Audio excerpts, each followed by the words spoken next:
Hi, this is Dr. Melissa Lopez-Larson. And I'm Laura Larson. And today we're going to talk about tip number 1, how to build structure and build a purpose into your life over the next several weeks. One of the things that's very important right now with all the stress related to the coronavirus, we're all anxious, we're all worried, we're all binge watching the news, we're on YouTube, we're on Facebook. And so what I want to do is instill one of the tips that I think is one of the most important tips is developing a purpose for how your weeks are going to go, developing a strategy of how to get that done, and building a routine into your daily life. So why do we need purpose? Why do we need to have goals? Well, we need purpose, productivity, and routines because this is what prevents us from feeling bored, tired, unmotivated, irritated, down, lethargic, and those types of things. What are some signs that I can look for in myself and family members and kids of stress?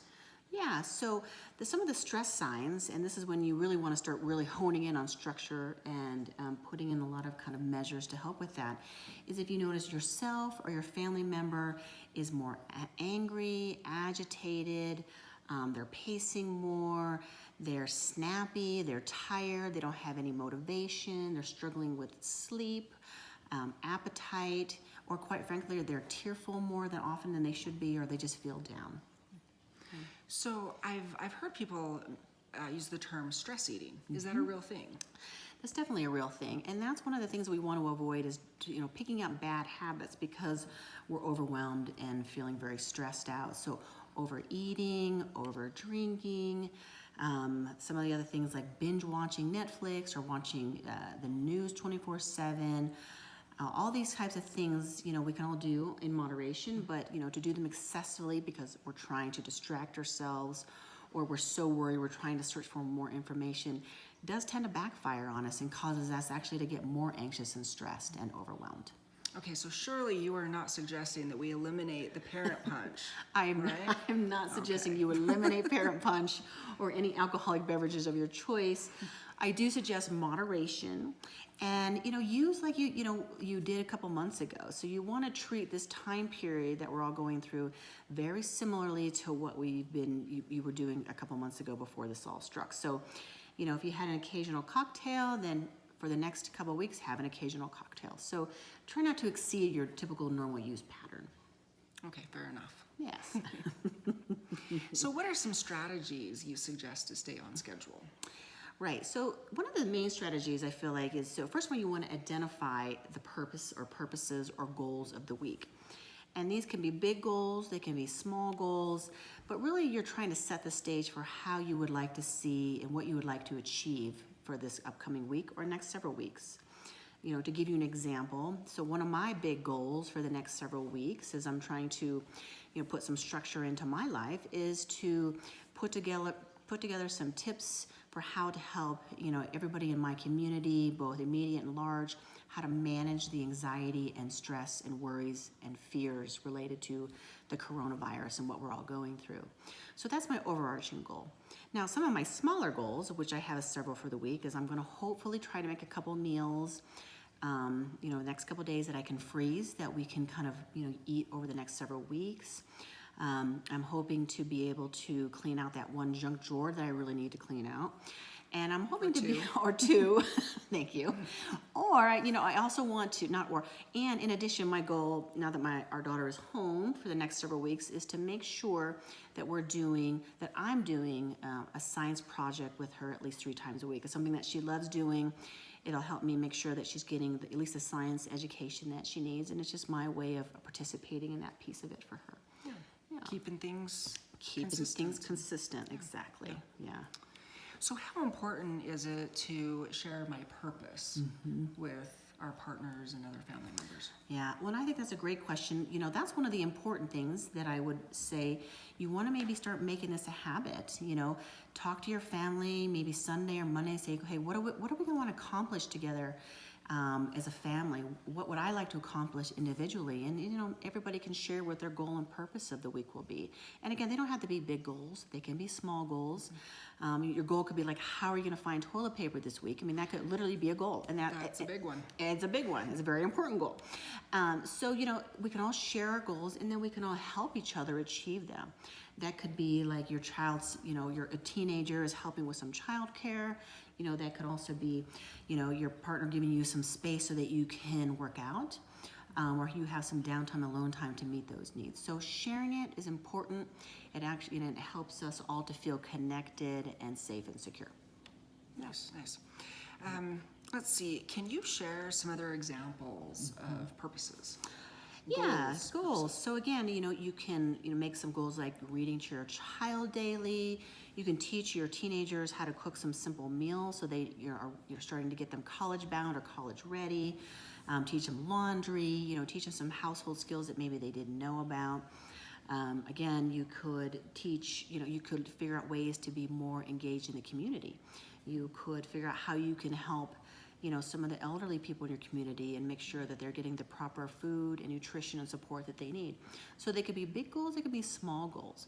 You just want them to feel right for you and serve a purpose for you, because that's, what we all need right now is a sense of purpose and some ways to figure out how we can get there. Yeah. So I was thinking, I was talking to some friends earlier. We're trying to talk about what can we do, in an effort to respect the social distancing. What are some things we can do with our kids, with maybe a friend and their child, kind of keeping it small? What are some activities we could do? What are some things we could share with one another to get out of the house, get some fresh air still? Well, yeah, I think those are the things, we still have to maintain, social distancing. So getting out with your own immediate family and doing some biking, doing some hiking, trying to find, secure areas, walk around a lake, just trying to maintain some distance between people. But, in and of itself, that could be a goal, is trying to figure out what are some really safe options we can do inside and outside the home with your family to stay connected, but to be active and kind of get some fresh air and sunlight. Definitely sunlight. Definitely sunlight. So I was going to share some of, one of my main goal for this week. Since our daughter is home, we got the take-home packet. Yes, that's a great goal. My goal is to keep our daughter on an educational schedule. Now I still have to work. I'll be working from home, and it'll be interesting to see how this all plays out. Right? Like, how am I going to fit in her needs along with work needs and personal needs and family needs? So, and I think it's important to remember we don't have to be perfect. There isn't this right or wrong way to do it. It's true. We just need to do the very best we can do. Yeah. Well, and that kind of leads me on to the next step as far as so you have a goal or purposes for the week. It's how are you going to achieve them, okay? So depending on how big or small the goal is, the first thing you want to do is break the goals into small pieces that you can try to achieve throughout the week. And you can break those pieces or put them on a calendar or a sticky note or whatever you need to do so that you're reminded daily of the tasks that you need to accomplish in order to achieve those goals. Now, on the flip side, Laura here is the Excel spreadsheet queen. So if you need tips on how to schedule your life around Excel, she's the person to ask. But there's so many ways to do this. I'm more of a sticky note typer-outer, but again, you figure out how you organize your life. And then once you can figure out what your steps you need, you then start putting it into your routine. And so this is the hard part, because we're all kind of trying to figure out how we're going to have a new routine. But to me, the importance is to try to maintain your old routine as much as you can. The body hates change. Any kind of change in our life induces stress. So what I would recommend is trying to figure out a way to maintain your prior routines as best you can. So for instance, I've always gotten up between 6:30 and 7. I'll get up and exercise, do a meditation, drink at least 2 cups of coffee, and then take a shower and get ready for the day. And that's what I'm going to do every day, because I think that's what keeps our bodies from okay, this is routine. This is my life. This is what I do every day. There's no change. So then after that, I'm going to put in the parts and pieces of the goals and plan and purpose that I have for the week into my schedule, and just make sure that I'm able to accomplish what I need.